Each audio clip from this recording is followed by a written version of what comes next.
미라클 모닝 애청자 여러분, 안녕하십니까? 교회 역사 속에서 우리의 믿음의 선배들은 어떤 신앙과 믿음을 갖고 생활하였는가를 알아보는 것은 우리의 지금의 현재의 내 생활 속에서 안주하지 않고 정신을 차리며 살아가는데 대단히 유익하다고 생각합니다. 그래서 교회 역사 속에서 우리 믿음의 선조들은 어떤 신앙생활을 하였는가를 나누고 싶습니다. 지난 금요일에는 제가 모라비안 형제단과 진젠도르프 백작에 대해서 교회 역사 속 신앙의 정체성을 가지고 핍박과 환난과 죽음을 무릅쓰고 신앙을 지킨 분들에 대해서 이야기를 나누었습니다. 교회 역사에 관한 자료들과 그리고 침례교회 역사라는 책을 참고하여 계속해서 나누도록 하겠습니다. 자, 먼저 모라비안 형제단은 어떤 사람들입니까?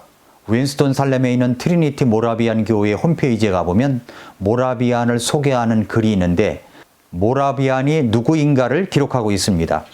모라비안 교회는 루터보다 50년 앞선 가장 오래된 개신교 교회이다. 루터가 나오기 100년 전 로마 가톨릭의 주요 개혁을 촉구한 가톨릭 사제 얀 후스가 이미 개혁을 하고 있었다. 그는 콘스탄틴 공의회에서 이단의 괴수로 선포되었고 나중에는 후스가 화형을 당하여 죽었다. 그의 순교로 후스 전쟁이 발발했고 전쟁이 끝날 무렵 그의 비폭력을 지향하는 글이 간디와 마틴 루터 킹에게 영감을 준 페트로 헬치스키의 영향을 받은 한 그룹의 후스파는 폭력을 포기하고 팔복과 초대교회의 모델을 따를 수 있는 마을을 건설했다. 그들은 회중을 위한 첫 번째 찬송가를 출판했고 성경을 체코어로 번역했으며 16세기 중반까지 50만 명이 넘었다. 현대 교육의 아버지인 존 아모스 코메니우스는 30년 전쟁이 모라비아와 보헤미아의 인구를 거의 파괴하고 로마 가톨릭의 통치하에 두었을 때 그룹의 지도자였다. 1700년대 초에 남은 자가 작센으로 이주하여 진젠드로프 백작의 땅에 헤르누트 마을을 건설했고 진젠드로프 백작을 지도자로 섬기며 그들은 세계 선교에 온 생애를 거는 사람들이 되었다라고 했습니다. 이렇게 이제 기록되어 있습니다. 모라비아는 신앙의 자유가 아니라 아메리카 원주민과 정착민을 섬기기 위해 미국에 왔다고 말합니다. 그들은 요한 웨슬리, 찰스 웨슬리의 개종에 영향을 미쳤고 외부 선교 공동체를 지원하는 중앙교회 공동체로서 베들레헴과 살렘을 설립했습니다. 대학과 대학원에서 미국에서 처음으로 여성 교육을 했습니다. 미국에는 약 3만 5천 명이 있지만 탄자니아에는 100만이 넘습니다. 자, 그러면 웨슬리와 모라비안의 관계는 어떤가를 살펴보겠습니다. 모라비안은 영국의 요한 웨슬리, 찰스 웨슬리에게 영향을 미쳤습니다. 모라비안 교회 홈페이지에서 감리교의 창시자로 알려진 요한 찰스 웨슬리에게 개종에 영향을 미쳤다고 소개가 되어 있습니다. 그리고 메소디스트, 감리교회가 시작된 것은 모라비아 교회의 100년 기도실로부터 시작된 것이라고 증언하는 감리교 목사들도 있다는 것입니다. 모라비안 형제단의 순수한 그 믿음, 타협하지 않는 믿음, 세례가 아니라 침례를 믿으며 천주교의 잘못된 행태들을 받아들이지 않고 성경대로 믿는 모라비안 성도들의 그 믿음은 성공의 사제였던 요한 웨슬리에게 큰 영향력을 주었습니다. 1736년 2월 6일 웨슬리가 선교 활동을 위해서 미국 조지아 식민지로 갔었습니다. 그것을 감리교에서는 감리교 선교사로 간 것을 이야기하지만 사실은 영국 식민지의 성공의 기관 사제로 갔던 것이었습니다. 웨슬리는 여객선 시몬조호를 타고 가다가 큰 풍랑을 만났습니다. 그때 웨슬리는 죽을 것 같은 두려움에 어쩔 줄 몰라 하며 떨고 있었는데 그 배의 한 구석에서 모라비안 형제들이 두려워하지 않고 소망 가운데 담대하게 찬양하는 모습을 보고 무척 감동을 받았습니다. 그들과 함께 하면서 그 두려움의 위기를 넘겼던 적이 있었습니다. 요한 웨슬리는 미국 조지아주의 두 번째 영국 성공의 사제로서 온 것이지만 조지아에는 아직 전임인 세뮤얼 퀸시가 사제관에 머물러 있었기 때문에 웨슬리는 독일인들, 모라비안과 함께 살기를 시작했고 덕분에 그들의 경건한 생활을 가까이서 볼 수가 있었습니다. 특히 웨슬리는 모라비안의 지도자인 스팡 갬버르크와 깊은 교제를 나누게 되었는데 이 교제를 통해서 웨슬리는 큰 영향을 받게 됩니다. 스팡 갬버르크와 웨슬리가 나눈 대화는 정말 유명합니다. 어느 날 스팡 갬버르크는 웨슬리에게 두 가지 질문을 던집니다. 당신 안에 증인을 갖고 있습니까? 하나님의 성령이 당신이 하나님의 자녀라는 것을 당신의 영과 더불어 증언하고 있습니까? 그러니까 당신이 구원받은 것이 분명하며 그 증거가 무엇이냐 하는 질문입니다. 웨슬리는 느닷없는 질문에 당황하였고 제대로 답변을 못하고 있었는데 그때 다시 스팡 갬버르크가 이렇게 다시 질문을 바꾸어 던집니다. 당신은 예수 그리스도를 아십니까? 웨슬리는 잠시 머뭇거리다가 이렇게 대답했습니다. 저는 그분이 이 세상의 구주이심을 압니다.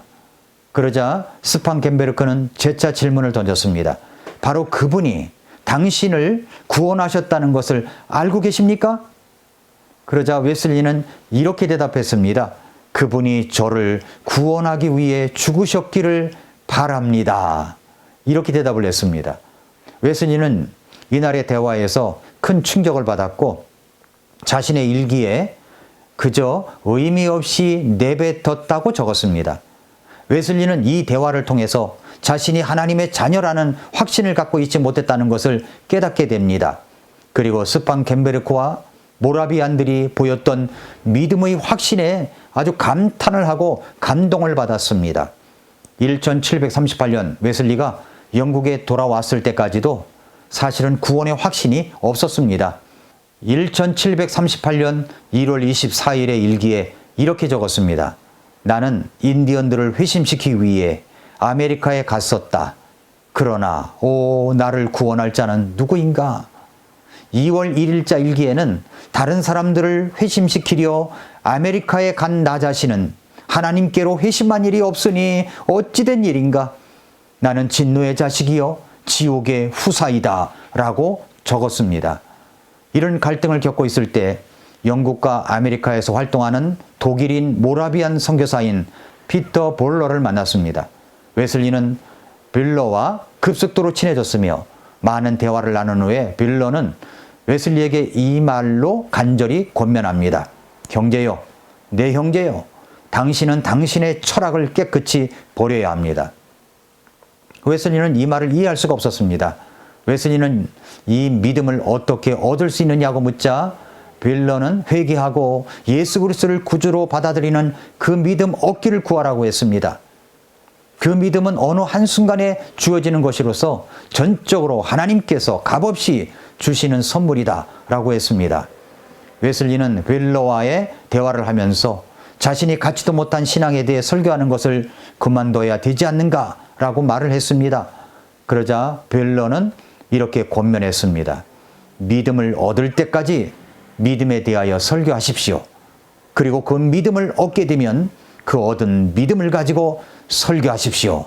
라고 이야기를 했습니다. 1738년 5월 24일 웨슬리는 런던의 알더스게이트 거리를 걷고 있었습니다. 그 거리 한쪽에 있는 일단의 모라비안들이 야유에서 전도 집회를 하고 있었는데 자신도 모르게 군중 속에 들어가 있던 웨슬리는 한 성서 봉독자가 루터가 구원받은 구절 로마서 1장 17절 말씀 복음에는 하나님의 의가 믿음에서 믿음까지 계시되어 있나니 이것은 기록된 바 의인은 믿음으로 살리라 함과 같으니라. 의인은 믿음으로 살리라. 의인은 믿음으로 살리라는 로마서 주석을 낭독하는 것을 듣고 있었습니다. 그 순간 웨슬리의 마음이 뜨거워지며 회심이 일어났습니다. 이때 그는 정말 예수님께서 내 죄를 용서하심을 깨닫게 되었고 회개하여 회심하고 예수님을 구주로 믿게 되었습니다. 요한 웨슬리가 구원받은 역사적인 장면이었습니다. 이때 그는 구원의 확신을 체험하게 되었는데 웨슬리는 그때의 체험을 자신이 발행한 저널에 이렇게 썼습니다. 나는 내 가슴이 강렬히 뜨거워짐을 느꼈다. 나는 그리스도를 의지하게 되었고 오직 그리스도만이 나의 구원자가 되었다. 그리스도는 나의 죄와 심지어는 내 자신까지도 가져가시고 구원의 확신을 주셨다. 그리고 죄와 죽음의 율법으로부터 나를 구원하셨다. 이런 과정을 거쳐서 구원의 확신을 얻은 웨슬리는 벨러가 권면한 대로 이제는 그 얻은 믿음을 가지고 설교하게 되었고, 웨슬리의 구원의 확신에 찬 설교의 능력은 영국을 흔드는 능력으로 나타나게 된 것입니다. 사랑하는 성도 여러분, 애청자 여러분, 우리가 갖고 있는 근본주의 침례교 신앙은 다수가 지지하고 따르는 신앙이 아닙니다. 마치 모라비안 형제단처럼 소수이지만 철저한 신앙으로 그 믿음을 지켜왔기 때문에 순수한 신앙의 정체성이 오늘 우리에게까지 전해진 것처럼, 우리의 신앙의 정체성도 마찬가지로 그 순수한 신앙을 유지하고 지켜나가며 성경 말씀 그대로의 신앙을 이어갈 때 다음 세대에 순수한 복음의 등불이 전해질 수가 있는 것입니다. 자신의 재산과 명예와 건강과 온 생애를 다 들여 순수한 신앙의 정체성을 갖고 있는 사람들과 함께하고 24시간 릴레이 중보기도를 시작했고 세계 선교를 후원하며 지원하며 함께했던 진젠도르프 백작 같은 형제의 신앙은 우리가 본받아야 할 아름다운 모습입니다.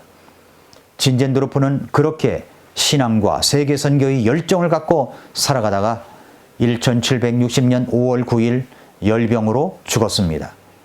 하나님의 부르심을 받았습니다. 유럽의 명망 있는 귀족으로 태어나서 만왕의 왕이신 우리 주 예수 그리스도의 대사로서 왕과 왕족들, 귀족들에게부터 노예에 이르기까지 이 순수한 복음의 영혼 구원을 위해 그들을 섬기며 살아간 하나님의 사람이었습니다. 미국의 인디언들, 저 북방 그린란드 얼음산과 그리고 남아메리카 희망봉의 산호섬들을 지나서 카나다의 대서양 연안까지 선교사를 파송하며 후원하는 모라비안의 보호자로 일생을 살아갔던 것입니다. 그렇게 살다가 하나님의 부르심을 받게 된 것입니다. 순수한 성경 말씀 그대로의 믿음의 정체성을 바르게 믿으며 지켜가며 살아가야 합니다. 내 인생, 내가 가지고 있는 것을 이웃을 구령하는 구령자로서 살아가야 합니다. 그리고 세계 선교를 위하여 후원하며 기도하며 때로는 직접 가야 하는 것입니다. 이제는 우리의 다음 세대들에게 이 바른 신앙의 정체성과 올바른 삶의 방식을 그대로 교육하며 전해주어야 합니다. 이 일을 위해 우리의 생을 드려야 되는 것입니다. 오늘 여러분의 인생을 그렇게 살겠다고 결단하며 여러분의 인생을 주님 앞에 드리는 그런 기도를 드리시기를 바랍니다. 여러분의 결단이 진젠도르프 백작 같은 놀라운 신앙의 소유자로서 많은 사람들에게 나머지 인생을 영향력 있게 살아갈 수 있게 할 것입니다. 오늘도 미라클 모닝입니다.